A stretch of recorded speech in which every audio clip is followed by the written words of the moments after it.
Olá, sejam muito bem-vindos à Escola do Crédito. Eu me chamo Raiane Silva, eu sou especialista em crédito consignado e hoje nós vamos falar sobre um tema polêmico. Mas a melhor parte é que a gente vai falar sobre os primeiros passos para resolver um grande problema do correspondente bancário: o problema de roubo de margem.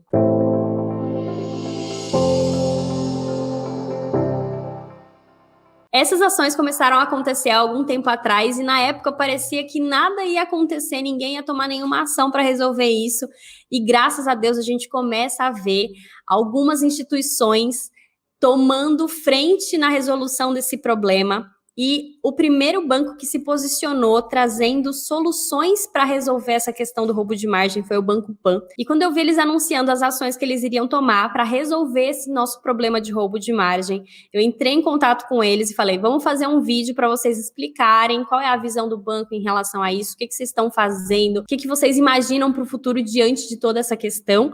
E por isso, o Felipe Cavalli, superintendente do banco, está aqui para bater um papo com a gente sobre esse tema. E aí, Felipe, tudo bem? Tudo bem, Rai? Tudo ótimo. Que bom. Felipe, gostaria muito de te agradecer pela sua disponibilidade de vir aqui bater esse papo com a gente.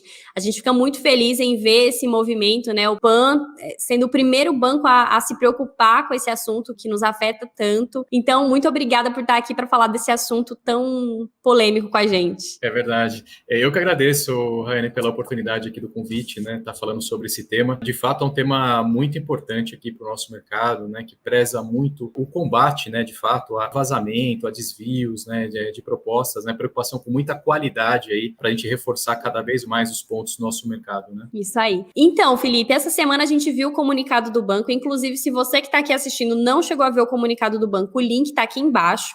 E a nossa ideia nesse vídeo é que a gente mostre para o pessoal o que quer dizer aquele tanto de palavra difícil, o que aquilo significa, né?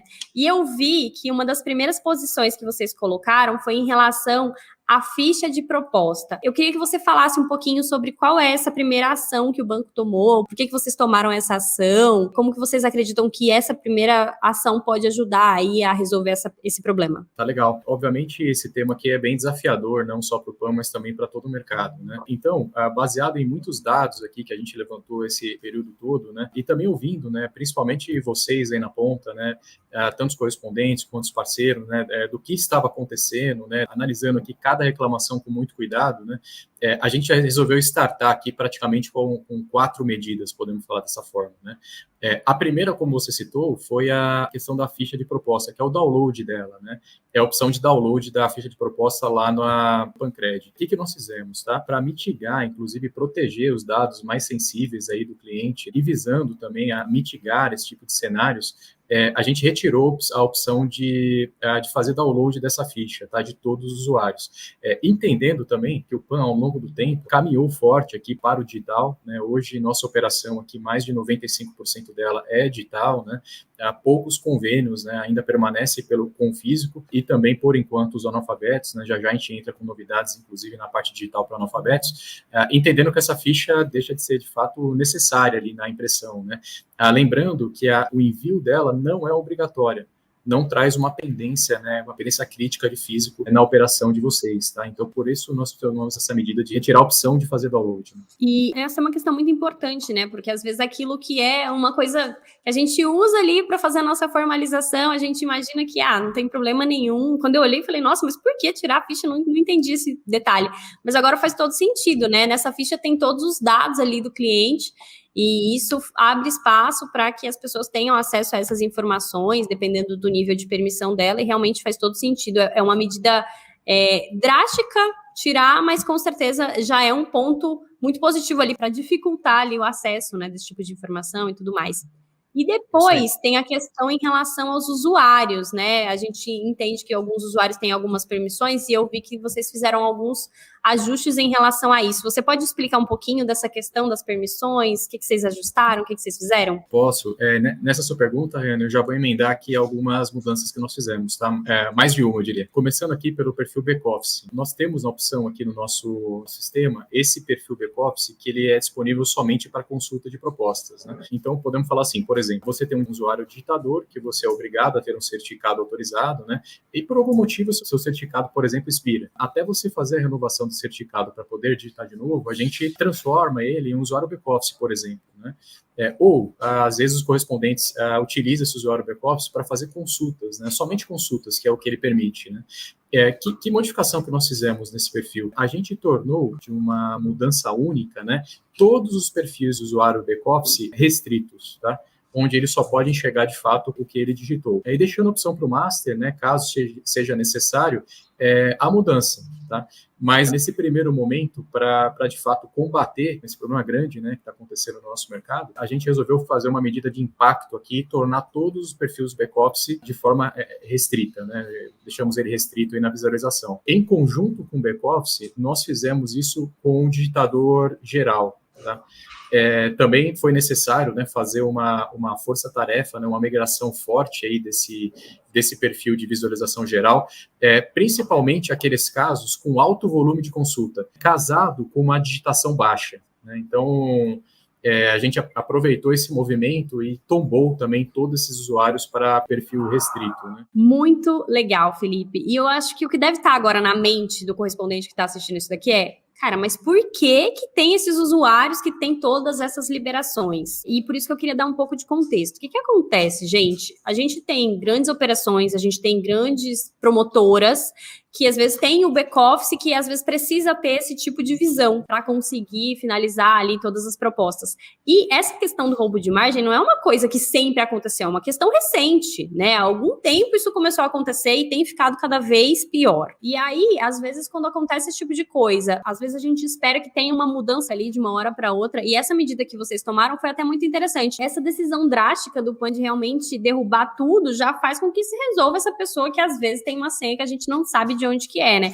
E o que é legal é que às vezes aquela pessoa, aquela senha master que deseja realmente ter, vai solicitar para o banco um usuário que tem mais permissão, eu imagino, né? Você já me corrija, já até me responde isso. Eu acho que o banco vai ficar atento à movimentação desse usuário que vai ter a permissão geral ali em relação a consultas, digitação e tudo mais, não é isso? Muito bem colocado, Rayane. Esse processo todo é uma evolução, né? Um acompanhamento. Ele é constante, ele é vivo, né, em outras palavras. Essas medidas iniciais, eu posso chamar de iniciais, que foram as primeiras que nós tomamos aqui, elas vão ser acompanhadas, né, vai haver uma gestão desses usuários, da mudança deles. De fato, a gente quer, né, evoluir nessas medidas, né, fazer a gestão dessas já aplicadas e também conduzir aqui outros encaminhamentos para que a gente cada vez mais expurgue, né, essas ações aqui do nosso dia a dia, do nosso mercado, né. Eu acho que são medidas bem importantes aí que a gente vai, sem dúvida, focar numa melhor qualidade, né, nessa oferta ao cliente, né, um cuidado maior com os nossos correspondentes que, de fato, querem produzir e produzir correto, né, que é isso que é o mais importante. É importante complementar, Rayane, um último movimento aqui, talvez o quarto, podemos chamar assim, mas ele é muito complementar aqui ao perfil geral, né? O que nós vamos passar a fazer, tá? Usuários digitadores, sendo ele geral ou restrito, né, que não tiverem digitação por pelo menos 3 meses, a gente vai bloqueá-lo, a gente vai inativá-lo. Obviamente, pode ter casos de fato que não há digitação por algum motivo específico, X, Y, Z, que você vai conversar com o seu correspondente, né, para reativar esse usuário. Mas a nossa ideia é, de fato, proteger o usuário, né, que fica sem digitar por algum tempo, né, para não deixá-lo aberto, exposto, né, por qualquer motivo. Nós vamos passar a bloquear a cada 3 meses. Né? Ele ficou 3 meses sem utilizar, a gente bloqueia. Se por acaso, algum momento, voltar a utilizar, é só pedir a liberação novamente para o seu correspondente master, né, seu correspondente que você atua. Entendi. E aqui você falou que essas foram algumas medidas iniciais que o banco tomou, né? Eu imagino que talvez vocês estejam avaliando outras medidas que também podem auxiliar. Não sei se é nem possível abrir o que vocês imaginam ainda, talvez não, mas eu queria só que você desse uma visão geral ali do que você imagina, de qual é a posição do banco em relação a isso. Algo nesse sentido. Eu acho que essas ações já mostram a nossa preocupação, né? Primeiro, modéstia à parte, né? Eu acho que o PAN, ele tem uma preocupação muito grande com o nosso mercado, né? Com o mercado de correspondentes. Não só no lançamento de produtos, né? A gente foi inovador em uma série de produtos que a gente lança, né? O digital pode ser considerado um deles, a portabilidade lá atrás, né? Mas também, não só olhando a parte de vendas, mas a parte de qualidade, né? Podemos citar aqui 4 pontos iniciais, né? O começo de ações, né, que são pequenas ações que a gente vai mitigando, né, esse tipo de comportamento indevido que está ocorrendo. A nossa ideia, como falei, é não parar por aí, né? Então, nós estamos trabalhando numa frente de tecnologia agora para possibilitar, por exemplo, agrupamento, né, de usuários para que você possa fazer uma melhor gestão de pequenos grupos de usuário. Esse é um exemplo que a gente deve sair logo mais. E também outras frentes de proteção ao usuário, tá? Utilizando não só o que a gente tem em mãos hoje, né, mas também com incremento de tecnologia para monitorar usuários, né, por exemplo, utilizar a tecnologia que nós temos disponíveis aqui no Consignado para fortalecer essa segurança do usuário em si, né? Essa é a nossa ideia. Incrível. Então, agora com toda essa posição do banco, né, com essa questão da averbação online, com outras promotoras também tomando ações para solucionar isso, eu acho que vai ficar cada vez mais difícil, graças a Deus, para essas empresas que tomam esse tipo de ação conseguirem praticar esse tipo de ação. Eu fico muito feliz, queria agradecer mesmo a você por participar aqui, pelo banco por ter tido essa posição, e qualquer novidade aí que vocês tiverem nesse sentido que vai agregar para o canal Correspondente, estaremos sempre à disposição aqui para compartilhar com o pessoal, porque isso deixa a gente realmente muito feliz. Obrigada, viu? Nada, que isso, eu que agradeço o convite mais uma vez, né? Pode contar comigo aí, todas essas novidades que beneficiam, né, quem trabalha correto no nosso canal, né? Pode contar comigo aqui, que a gente fala aqui também em primeira mão aí com você, tá? Combinado, então. Obrigadão, Felipe. Obrigada a você que ficou aqui até agora. Um super beijo e até mais. Tchau!